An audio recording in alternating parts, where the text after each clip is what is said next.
నమస్తే, welcome to Disha TV. చాలా కాలం తర్వాత గాంధీ భవన్లో మంత్రులతో ముఖాముఖి కార్యక్రమం అయితే ప్రారంభమైంది. ఇక అతిథిగా మాత్రం ఇక్కడ కోమటిరెడ్డి వెంకటరెడ్డి గారు అయితే వచ్చారు. చాలా ఎత్తున కూడా దరఖాస్తులు ఇవ్వడానికి చాలామంది కూడా ఇక్కడికి వచ్చారు. ఈ నేపథ్యంలో ఒక మరుగుజ్జు జంట మాత్రం గాంధీ భవన్కి వచ్చింది. వాళ్ళ ప్రాబ్లం ఏంటి, ఎందుకు రావాల్సి వచ్చింది, మరిన్ని విషయాలు వాళ్ళని అడిగి తెలుసుకుందాం. అమ్మ, మీ పేరేం పేరు, మీరు ఎక్కడి నుండి వచ్చారు? మలక్పేట నుంచి వచ్చాను. ఏం పేరు మీ పేరు? సమీనా. ఆయన పేరు సయ్యద్ సిరాజుద్దీన్. ఎందుకమ్మా గాంధీ భవన్ ఎందుకు వచ్చారు? ఏం చెప్పడానికి వచ్చారు? మీ సమస్య ఏంది? మా సమస్య ఇది, మాకు గవర్నమెంట్ నుంచి రేషన్ కార్డు అది ఇల్లు కావాలని వచ్చినాము. ఏమైనా సాయం గురించి వచ్చినాము. బాబు ఇట్లా ఉన్నాడు, ఏమైనా సాయం చేస్తారా? ఏంటమ్మా బాబుకు ఏంది సమస్య? ఏంది బాబుకు? చిన్నప్పటి నుంచి కాల్ ప్రాబ్లం, హెడ్ ప్రాబ్లం. ఆయనకి ఏమని చెప్పారు డాక్టర్లు? ట్రీట్మెంట్ చేస్తున్నారు. ఏం కాదు, ఇంకా ట్రీట్మెంట్ ఇట్లానే నడుస్తూ ఉంటది, ఏం చేయలేమని అని అంటున్నారు. పెళ్ళి ఎన్ని సంవత్సరాలు అవుతుందమ్మా? 5 years అయితే. 5 years అవుతుంది. అంటే రేషన్ కార్డు మీకు రాలేదు ఇంతవరకు? రాలేదు. ఓకే. అధికారులు కానీ అడిగినప్పుడు కానీ ఏం చెప్పారు మీకు? మేము కేసీఆర్ ఉన్నప్పటి నుంచి కూడా అడిగినాం, ఇల్లు గురించి చాలా పోయినాం సబితా మేడం కాడికి, కానీ ఏం కాలేదు, ఎక్కడ ఏం కాలేదు మాకు. ఇప్పుడు ఫస్ట్ టైం ఇక్కడ వచ్చినాం మేము.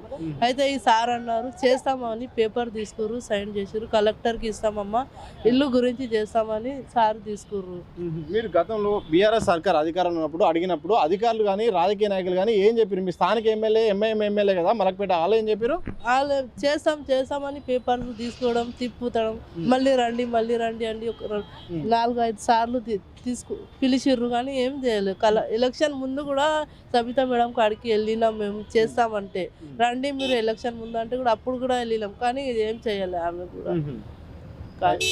ఇవాళ వచ్చారు, ఇక్కడికి వచ్చి మంత్రి గారిని కలిసారు. మంత్రి గారు మరి ఏం చెప్పారు? మరి ఏమైనా భరోసా ఇచ్చారా? చేస్తామని అయితే చెప్పారు మంత్రి గారు. తీసుకుర్రు, ఫామ్ తీసుకుర్రు, కలెక్టర్కి ఇచ్చి మీకు ఇల్లు ఇప్పిస్తామమ్మా అని అన్నారు. అంటే మీ ఇంటికి కానీ మీకు కానీ ప్రభుత్వం తరపు నుండి ఎలాంటి సాయం కావాలమ్మా? ఏమేం కావాలి? మేము ఇట్లా ఉన్నాం, ఆయన ఏం పని చేయడు. హరేక్ మాల ఇట్లా మార్కెట్స్ పడతాయి కదా వారంలో, అక్కడ పోయి కూర్చుంటాడు. ఇట్లా ఆయనకు ఏమైనా సహాయం పని చేసుకున్నట్టు ఉండాలి అని. అదే ఆ పనితోటే మాది ఇల్లు నడుస్తుంది, ఆ పనికి ఎక్కువ నడుస్తలేదు ఏమి అట్లా. అమ్మ, ఏమన్నా ప్రభుత్వం తరపు నుండి పెన్షన్ లాంటిది ఏమన్నా వస్తుందా? వస్తుంది, పింఛన్ వస్తుంది. సరిపోతుందా ఖర్చులకు? లేదు, ఖర్చులకి వెళ్తలేదు. పింఛన్ ఇద్దరిది కిరాయికి వెళ్ళిపోతుంది, ఆయన పని చేస్తేనే ఖర్చు వెళ్తుంది మాకు. ఇట్లా ఖర్చులకి లేదు. పిల్లలకి చదివించాలంటే ఎవరికైనా ఇట్లా ఆడుకోవాలి, అట్లా అయితే పిల్లలకి చదువు. ఇద్దరు పిల్లలు ఉన్నారు కదా, స్కూల్కి పంపిస్తున్నారా పిల్లల్ని? పాపకి పంపిస్తాను. బాబుని ఎందుకు పంపించట్లేరు? లే, ఇంకా 3 years అయినా కానీ నడవాడు సరిగ్గా అని పంపిస్తలేము. తర్వాత పంపిస్తాం. 5 years వరకు వద్దు అన్నారు డాక్టర్స్, అప్పుడు పంపిస్తాం. మీరు గత బీఆర్ఎస్ సర్కార్లో ఉన్నప్పుడు ఇల్లు కానీ రేషన్ కార్డు అంటే వాళ్ళు ఇవ్వలేదు, ఇల్లు విషయంలో అడిగినప్పుడు కానీ ఇంకేమైనా సహాయం అడిగినప్పుడు, ఎడ్యుకేషన్ గురించి అడిగినప్పుడు ఎక్కడ ఏం మాట్లాడలేదు ఎవరు? ఏం మాట్లాడాలి. ఇల్లు గురించి అడిగినాం, ఎడ్యుకేషన్ గురించి కూడా అడిగినాం. మేము ఇట్లా అన్నాం, మాకు ఎక్కడైనా పని చూపియండి, మేము ఇట్లా చేసుకుంటామని అన్నా కూడా ఏం చేయలేదు సార్ ఎవరు. మస్తు తిరిగినాం సార్, అక్కడైతే అన్ని మంత్రులు కాడ తిరిగినాం, కానీ ఏం కాలేదు. మిమ్మల్ని అంటే సమాజంలో మీ ఏరియాలో ఉన్నప్పుడు కానీ మిమ్మల్ని చూసే విధానం ఎవరైనా ఇబ్బందికరమైన మాటలు కానీ ఏమైనా ఇబ్బంది పెట్టే పరిస్థితి ఏమైనా చేస్తారా? ఇట్లానే చేస్తారు, అంటే మేము ఇట్లా ఉన్నామని చూస్తారు చాలా మంది. సాయం చేస్తారా? లేదు, చేసే వాళ్ళు కొంతమంది చేస్తారు, సాయం చేస్తారు. కొంతమంది ఇట్లా చేయరు, చేసి సాయం చేస్తారనే మా ఇల్లు నడుస్తుంది సార్. చేస్తారు. బాబుకు ప్రభుత్వం పరంగా కానీ ఎలాంటి సాయం జరగాలమ్మా? బాబుకి ఏమైనా సాయం, ఇట్లా ఉన్నాడు ఆయన, గవర్నమెంట్ నుంచి ఏమైనా సాయం చేస్తే చాలా. ఏమేమి జరగాలి? ఆయన మంచిగా చదువు కావాలి నాకు.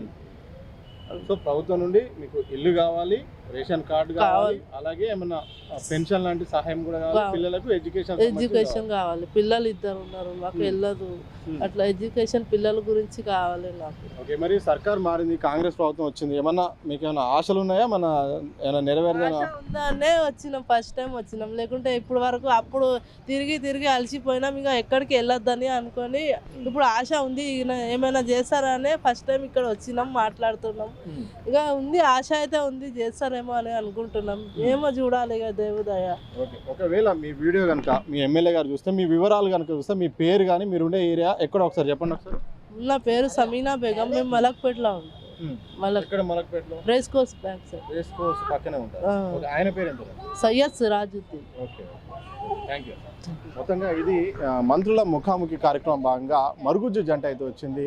గత సర్కారు ఇంతవరకు మాకు రేషన్ కార్డు ఇవ్వలేదు, అలాగే డబుల్ బెడ్రూమ్ కోసం ఆశపడ్డాం, మాకు ఇల్లు లేదు, ఇల్లు కూడా ఇవ్వలేదు.